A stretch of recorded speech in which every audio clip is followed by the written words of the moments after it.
Jack, o Estripador, é o nome mais famoso dado a um assassino em série que cometeu crimes em áreas pobres do leste de Londres, na Inglaterra, em 1888. Os ataques atribuídos a ele geralmente envolviam prostitutas que viviam e exerciam a prostituição nos bairros desfavorecidos de East End.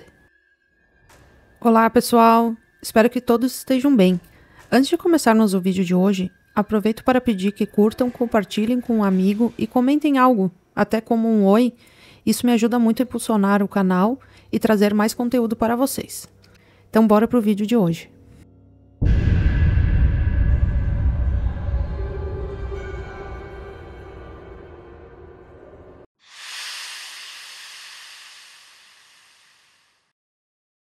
No final do século XIX, a Inglaterra recebeu um grande número de imigrantes, o que fez com que a maioria que em condições menos favoráveis fosse para um bairro de Whitechapel, onde se tornasse rapidamente superpovoada.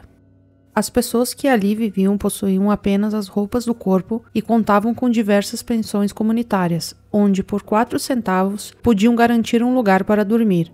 As condições de moradia e trabalho só pioraram, o que levou ao aumento da violência, incluindo agressões domésticas, furtos e assassinatos, que se tornaram frequentes na região. A pobreza extrema levou muitas mulheres à prostituição, onde trabalhavam para conseguir pagar um lugar para dormir. 5 dessas mulheres foram vítimas do famoso Jack, o Estripador, que é considerado um dos primeiros assassinos em série.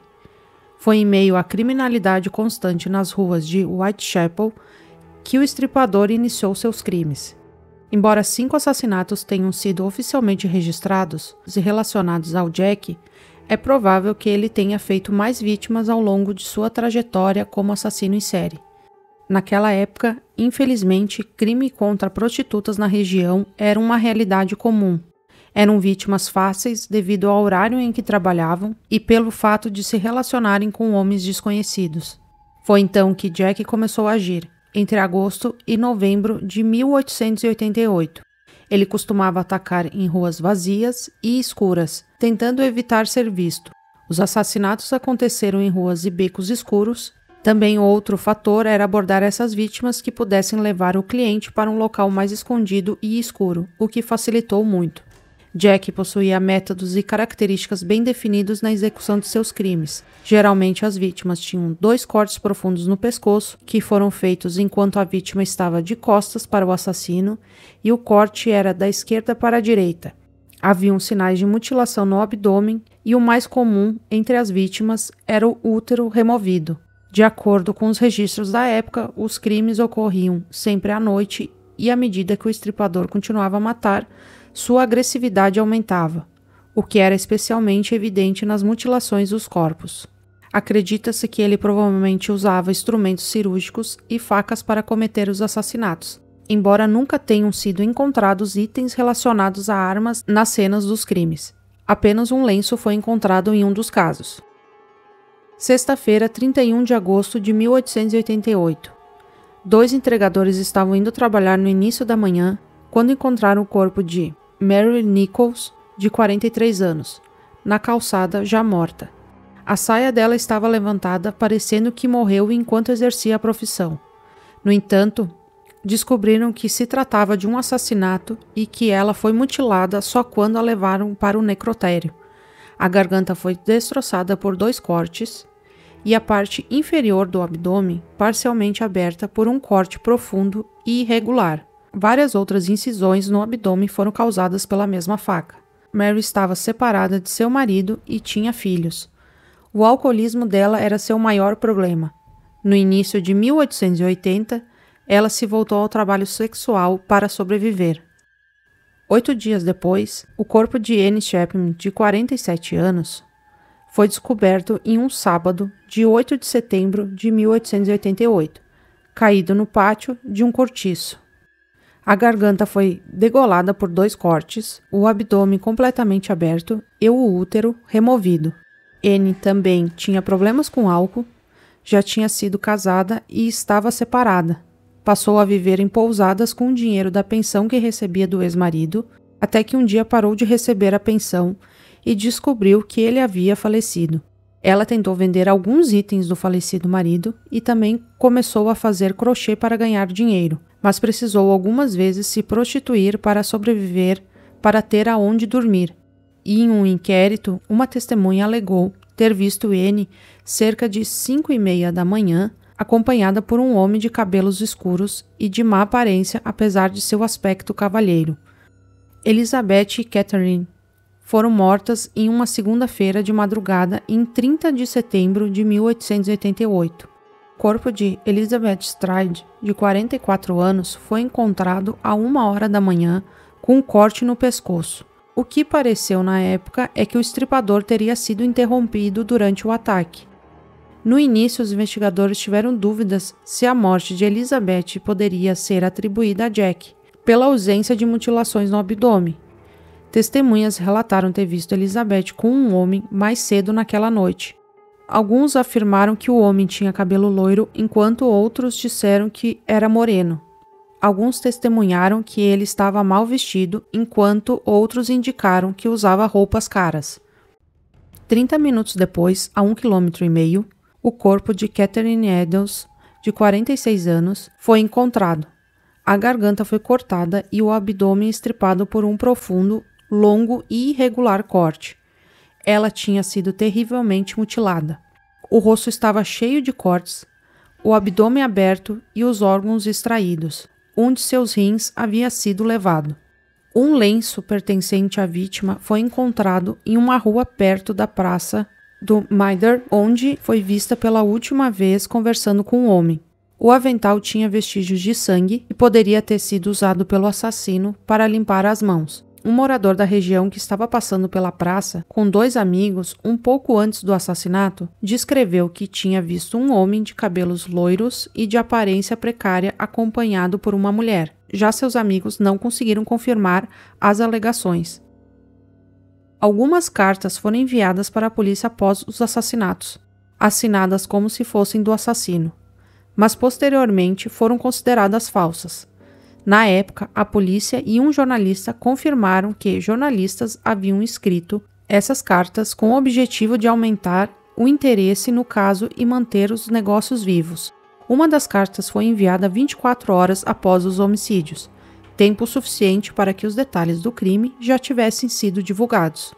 A carta que foi considerada mais provável de ser do assassino foi recebida em 16 de outubro de 88, logo após os assassinatos. Chamada de From Hell, tradução do inferno, essa carta chamou a atenção pelo estilo de escrita, que não se assemelhava às cartas anteriores, e uma pequena caixa de madeira foi enviada junto com a carta, onde a metade de um rim foi preservado em etanol.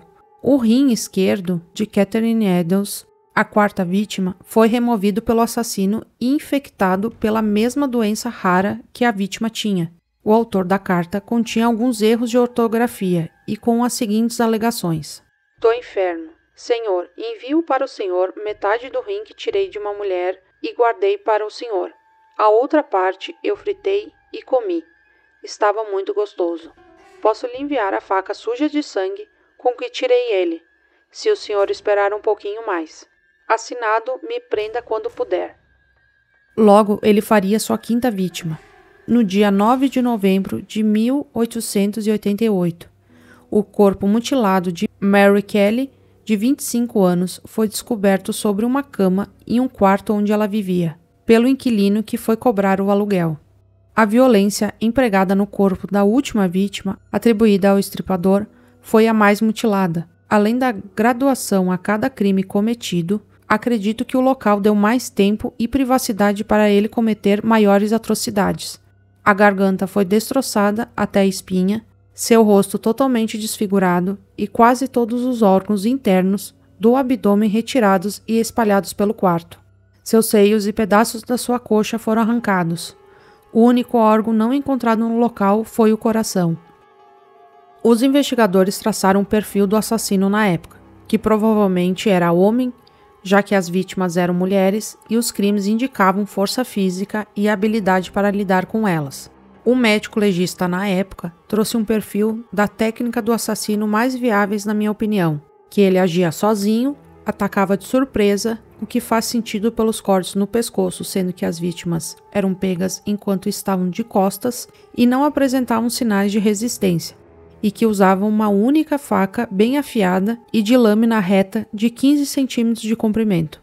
Segundo os investigadores, acredita-se que ele tinha entre 25 e 35 anos, com base nas características observadas nas investigações sobre o comportamento e estilo de vida das vítimas. O modo como os corpos eram mutilados sugeria que o assassino possuía algum conhecimento básico de anatomia, possivelmente um médico, barbeiro, açougueiro ou alguém com habilidades cirúrgicas. O assassino parecia conhecer bem a área, sendo capaz de atacar em ruas escuras e desertas, o que sugeria que ele morava ou trabalhava na região. Mas também devemos levantar um ponto de que as vítimas o levavam para esses locais mais reservados da região, onde elas sabiam que podiam atender os clientes com privacidade. O modo como os assassinatos eram executados indicava um comportamento planejado e preciso, o que levou os investigadores a pensar que ele poderia ser alguém metódico e com controle sobre suas ações. O assassino demonstrava grande ousadia ao cometer crimes em áreas públicas e, ao mesmo tempo, sabia como se mover rapidamente sem ser notado. As datas dos crimes, que se concentraram perto dos finais de semana e feriados, e as ocorrências dos assassinatos em ruas próximas, indicaram que o estripador poderia ser um trabalhador com um emprego regular e que vivia na região. O caso foi oficialmente encerrado em novembro de 1891, sem uma conclusão definitiva sobre a identidade de Jack o Estripador.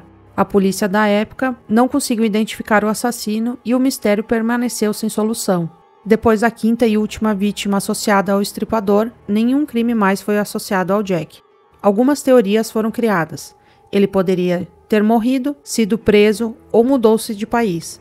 Um dos países que surgiu a suspeita foi Nova York, onde uma prostituta foi assassinada em 1891, Carrie Brown, de 56 anos, uma atriz sem sucesso que havia perdido o marido e sem condições financeiras recorreu ao trabalho sexual para sobreviver.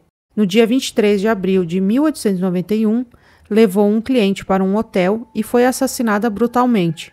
Ela foi estrangulada, mutilada, teve seus órgãos espalhados pelo quarto e tinha uma marca no formato de X feita com uma faca na perna. A imprensa na época especulou se poderia ser Jack o Estripador.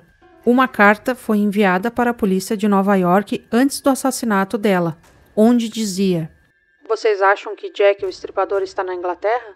Mas não está. Estou aqui. Logo vocês ficarão sabendo de uma mulher morta. Assinado Jack o Estripador." Alguns meses depois, na mesma região de Nova York, outra mulher chamada Louris foi encontrada igual a Carrie Brown no dia 7 de agosto do mesmo ano. O detetive de casos arquivados Edward Norris reuniu informações sobre os suspeitos e suas possíveis conexões com o estripador, que, para mim, foram as mais plausíveis. A investigação que ele realizou revelou detalhes fascinantes sobre a identidade do criminoso.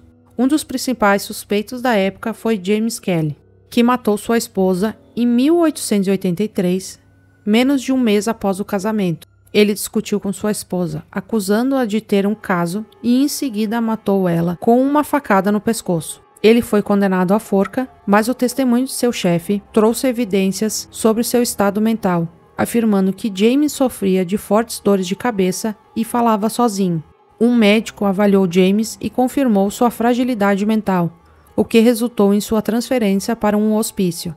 O relatório psicológico indicava que James tinha surtos explosivos de raiva, mas ao mesmo tempo se comportava como um paciente modelo, trabalhando como carpinteiro e tocando violino. James logo conseguiu escapar do hospício, arquitetando um plano com grande inteligência.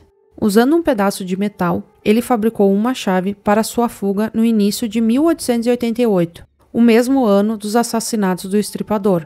Após os 5 assassinatos de Jack em Londres, a polícia procurou por James, indo até a sua casa onde ele morava antes de matar sua esposa, mas nunca o encontrou. 40 anos depois, em 1927, James surpreendentemente retornou ao hospício de forma voluntária, vindo a falecer 2 anos depois por causas naturais. O detetive Ed continuou sua busca por mais evidências e encontrou um registro do hospício, onde James relatava o que fez durante os 40 anos em que permaneceu fugitivo. No registro, James descrevia sua experiência de vida fora da sociedade, dizendo: "Não sei como explicar, mas não me dava bem com a maior parte das pessoas do mundo exterior. Tinha que lidar o tempo todo com inveja, ciúmes e malícia. Era ainda mais difícil por causa das vadias. Eu estive em combate desde que saí do hospital." De acordo com o detetive, James expressava uma forte desaprovação pela imoralidade das prostitutas, considerando essas reprovações como uma das principais motivações. Para se sustentar, ele trabalhou como tapeceiro, um emprego que exigia o uso de uma faca afiada e longa, o tipo de ferramenta que poderia ter sido usada por Jack em seus crimes. Nos registros estavam detalhados todos os lugares pelos quais James passou. Ele relatava que viajou para Nova York em um navio, e através das investigações do detetive, descobriu-se que ele chegou à cidade em 1890, usando um nome falso. Em 1891, James estava em Nova York, quando 2 vítimas foram encontradas com modus operandi semelhante ao estripador, e quando a carta foi enviada à polícia. As cidades que James mencionou em seus registros sobre sua estadia nos Estados Unidos foram comparadas com reportagens da época, que cobriram casos de homicídios com características similares aos crimes de Jack. Algumas manchetes questionavam se o estripador poderia estar atuando na região onde os assassinatos ocorreram. Ao todo, o detetive descobriu 12 assassinatos em 5 estados ao longo de 4 anos, todos com indício de terem sido cometidos pelo mesmo criminoso. Por volta de 2006, utilizando testemunhos de 13 pessoas que afirmaram ter visto o suposto assassino, foi feito um retrato falado. Pela primeira vez, um rosto foi atribuído ao estripador. Com as suspeitas do detetive em relação ao principal suspeito da época, James Kelly, um artista forense experiente foi solicitado a criar uma versão do retrato, retratando como James poderia ter se parecido 40 anos mais jovem, em 1888. Ao comparar o retrato feito do James mais jovem com o retrato falado, a semelhança foi impressionante. No entanto, novas teorias e tecnologias começaram a surgir. De acordo com algumas pesquisas realizadas, a identidade de Jack o Estripador pode finalmente ter sido desvendada. Segundo os estudos, o assassino seria Aaron Kosminski, um barbeiro que teria 23 anos na época dos crimes. Morava em Whitechapel e foi um dos suspeitos na época. Os registros o descrevem como barbeiro, mas ele poderia ter trabalhado apenas casualmente, assim não sendo um emprego fixo. Chegou a ser internado em um hospício 3 vezes, sendo a primeira vez em 1889. As notas do caso indicam que estava doente desde 1885. Sua insanidade assumiu a forma de alucinações auditivas, um medo paranoico de ser alimentado por outras pessoas em 1894. No entanto, esta é a primeira vez que especialistas defendem a tese com base em evidências concretas, principalmente por meio de exames de DNA. Uma análise é considerada a mais avançada já realizada no caso, que permanece sem solução. O estudo utilizou um lenço de seda encontrado próximo ao corpo de Catherine, a 4ª vítima de Jack, o estripador. Segundo os pesquisadores, o lenço contém materiais genéticos que poderiam pertencer ao próprio assassino. Os investigadores da época acreditavam que o material encontrado no lenço era sangue e sêmen de Jack o Estripador. Com base nisso, os pesquisadores realizaram exames mais detalhados nesse material. Como resultado, conseguiram identificar fragmentos de DNA mitocondrial que indicam a herança genética materna. Para confirmar a origem do material, compararam o DNA com o de descendentes vivos da vítima e do suspeito. O resultado foi surpreendente. O DNA coincidiu exatamente com o de um parente vivo de Aaron. Além disso, o DNA sugeriu que o estripador tinha cabelos castanhos e olhos da mesma cor, coincidindo com a descrição de uma das testemunhas da época. Apesar dessas recentes pesquisas e das análises avançadas de DNA, o caso de Jack o Estripador ainda gera controvérsias e não tem uma conclusão definitiva para muitos.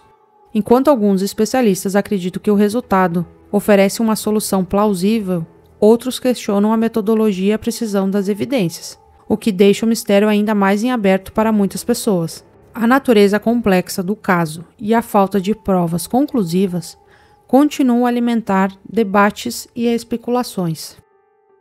Baseado em tudo que eu trouxe aqui, o que vocês acham? Deixem aí nos comentários quais são as suas teorias. Então esse foi o vídeo de hoje. Se cuidem e até logo!